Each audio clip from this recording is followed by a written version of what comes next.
Passing the JLPT in just 12 months, without classes, without living in Japan, sounds impossible, right? I'll break down my self-study experience month by month throughout 2024. Let's get started. Disclaimer. Alright, I'll admit, I wasn't starting completely from zero. I had a basic understanding of Japanese, could use simple phrases, and had learned hiragana and katakana before. But I'd never seriously studied grammar, kanji, nothing that is beyond an N5 level. Asked me to order something at a Japanese Starbucks, I would have struck. Also, I wasn't living in Japan. I've spent my whole life in Melbourne, Australia, and only had visited Japan for holidays. I went from this to passing the JLPT N2 in just 12 months of self-study. This is how I did it. January. In January 2024, my goal was to pass N2 by this December and aim for N1 the following year. The first thing was I came across a video by a YouTuber named Matt vs Japan, and he shared that his Japanese learning experience centered around a practice called immersion. This involves endlessly consuming content in Japanese until it starts to become a core part of your life. I searched for YouTube videos, books, and TV series that I could immerse myself in. For about 2 hours a day, I consumed Japanese content with English subtitles to build my listening skills and familiarity with natural speech. To access more content, I even bought Surfshark VPN, which helped me watch geo-blocked Japanese videos and get more exposure to native level media such as Abema or TVer. And no, unfortunately Surfshark has not sponsored me today, but it has provided great value throughout my experience. February. In February, I bought the Nihongo Shin Kanzen Master series for both N1 and N2 level, which seemed like the most accurate and reliable source for JLPT materials. I used the Kanji textbook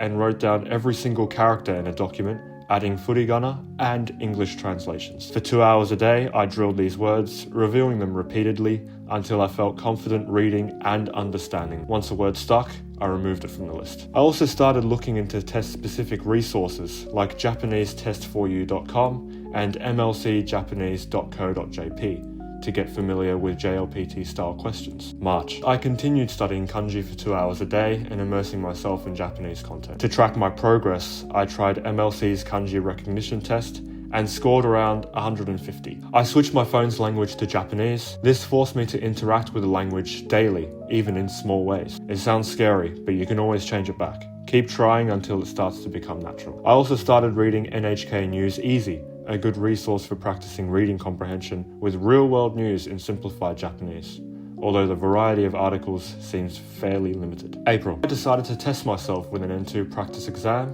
and the results were humbling. 25% correct, halfway to a pass, right? Fortunately, I discovered 1010 Rikai Champ, which is a browser extension that could show furigana and translations just by hovering over words. This made reading intermediate and advanced articles so much easier and completely transformed my reading experience. They even show you the pitch accent too. I noticed that more reading correlated with deeper understanding of the vocabulary that may show up on the test and used in more complex conversations. May. I subscribed to MLC's N2 Kanji Test newsletter.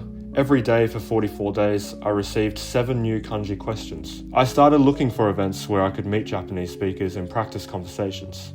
Although you won't have to speak on the test, speaking the language will inevitably improve your knowledge of the language. I started reading more advanced topics like history, philosophy, psychology, and sports. Started consuming Japanese content without English translations. This forced me to rely on context and what I had already learned, rather than defaulting to English. June. In June, I kept up my reading practice and spent less time on listening comprehension since it was already a strength. I also started studying basic Chinese for 30 minutes a day. Why in the world would I do that when I'm trying to learn Japanese? Understanding Chinese characters gave me deeper insight into kanji meanings and made learning new ones easier. My practice test scores were improving, averaging around 35 to 40%, but reading comprehension was still a major weakness. I knew that was a clear area for improvement. July and August. My personal life got busy halfway through the year, and I took a few days off from studying.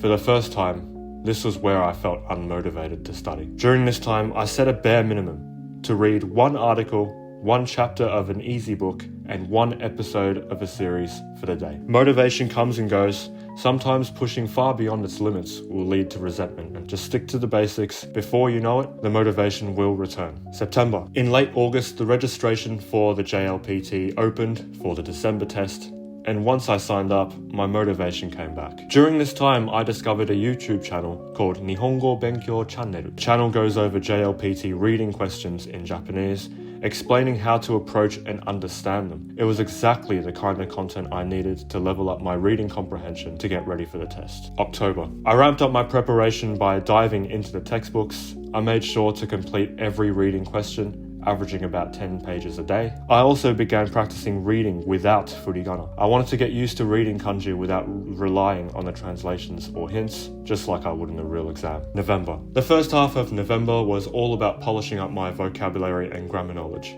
Looking back, I realized the one mistake I made was not focusing on grammar sooner. It is so much more complex than it seems. I completed 10 to 15 pages of both textbooks daily, but in the second half of the month, I took 2 weeks off of work to fully focus on studying. I studied about 8 hours a day for the last 14 days, leading up to the exam. During this time, I finished the kanji textbooks, reviewed all my vocabulary and grammar lists from YouTube videos and my own notes. I also took 3 full practice tests over the final 3 days, scoring well over the pass mark on each occasion, without scaling of course, and particularly high marks in reading and listening. I took MLC's kanji recognition test to track my progress from the beginning of the year, scoring around 1,300, which fair to say was a pleasant surprise. December 1st was test day, so then I stuck to my usual routine, waking up on time, eating a balanced breakfast, but I made sure to avoid any heavy studying to stay fresh for the test. I arrived an hour early, and I found that talking to other test takers really helped calm my nerves. The proctors and supervisors were incredibly helpful. The whole process felt very slow. I was there for 5.5 hours. Final tips. As you prepare for the JLPT on test day, here are a few key things to remember. Register as soon as possible. I was told by another test taker on the day that N2 filled up in just half an hour. To make sure you know the time and day registration opens, set a reminder to make sure you can register as soon as possible. Bring at least 3 pencils, not pens. Only HB or 2B grey lead pencils are allowed. Pack a water bottle and a snack. And lastly, relax. Trust in your preparation, but also have a backup plan in case you need to retake the test. Building on what you learnt the first time will bring you success in the end. Areas for improvement. Whilst I was happy with what I achieved, there are always areas for improvement, and I'll go through where I think I went wrong. Grammar. It turned out to be more complicated, so I know now not to ignore it. I could have used Anki or other flashcard resources more often to practice recall, especially for kanji and vocabulary. To really improve my recall of kanji, I needed to read more diverse materials, not just focus on specific subjects. I might have over-focused on listening, as it was already a strength. Moving forward, I'll balance it out with more grammar and reading practice. Now, why did I make this video? I wanted to make this video because a lot of people, including myself at times, would always have some doubts along the way. I used to ask myself very often, could I really do this in 12 months? How many hours do I have to study a day? Should I stop speaking, reading, and listening in English? Simple answer is yes, it depends, and no. Everyone's journey is different. Some people don't need a certain amount of hours before taking the test due to several factors. Some people need more rest than others. Some might study better later in the day. Some should do it the first thing in the morning. There's no correct way to approach the JLPT. The only real rules are to follow the materials, prepare with practice tests, and give yourself time to improve steadily. For those who have taken the JLPT already and did not pass, there's always the next one, and you're better prepared than someone who hasn't taken it. So please do not feel burdened by it. It will make you better. Thanks for watching and following along on my journey to pass the JLPT. I hope you found value in this video. A huge shout out to the resources that helped me along the way. I'll leave all links in the description. If you like this video, don't forget to hit that like button and subscribe for more updates as I continue working toward improving my Japanese. Good luck with your studies, and I'll see you next time.